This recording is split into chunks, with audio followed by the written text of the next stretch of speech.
ত্রয়োদশ জাতীয় সংসদ নির্বাচনের দশম দিন উত্তপ্ত হয়ে উঠেছে নির্বাচনী সহিংসতায়।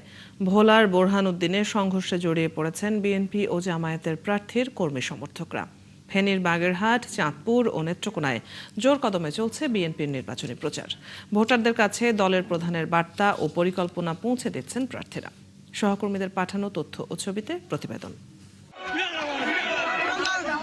ভোলার ২ আসনের বোরহানউদ্দিন উপজেলার নির্বাচনী প্রচার ঘিরে বিএনপি ও জামায়াতে ইসলামীর কর্মী সমর্থকদের মধ্যে সংঘর্ষ হয়েছে। এতে আহত হয়েছে অন্তত ১৫ জন। আহতদের বোরহানউদ্দিন উপজেলা স্বাস্থ্য কমপ্লেক্সে ভর্তি করা হয়েছে।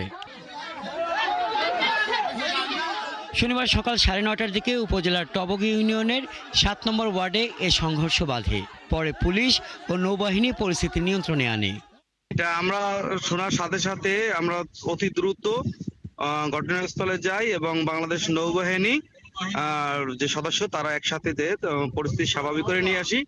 ঠেলা ধাক্কার ঘটনা ঘটছে এবং আমরা এই বিষয়টা পরিস্থিতি স্বাভাবিক করে তাদেরকে আইনগত ব্যবস্থা গ্রহণের জন্য তাদেরকে সহকারী রিটার্নিং অফিসার বরাবর অভিযোগ দায়ের করার জন্য বলা হয়েছে।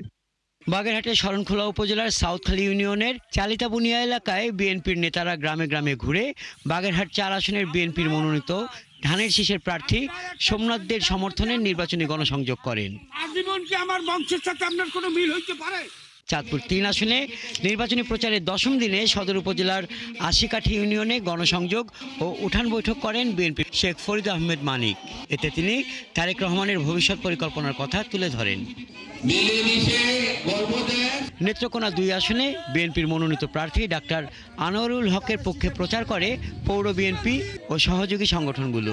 শহরের আরামবাগ, কাটলী সহ বিভিন্ন এলাকায় ধানের শীষ প্রতীকের লিফলেট বিতরণ করেন নেতাকর্মীরা। এদিকে যারা স্বাধীনতার পক্ষে ছিল না তাদের কাছে স্বাধীনতা নিরাপদ কিনা প্রশ্ন বিএনপির ভাইস চেয়ারম্যান আব্দুল আওয়াল মিন্টুর। শনিবার সকালে ফেনী ৩ আসনের জয়লস্করে গণসংযোগের সময় তিনি এই প্রশ্ন তোলেন।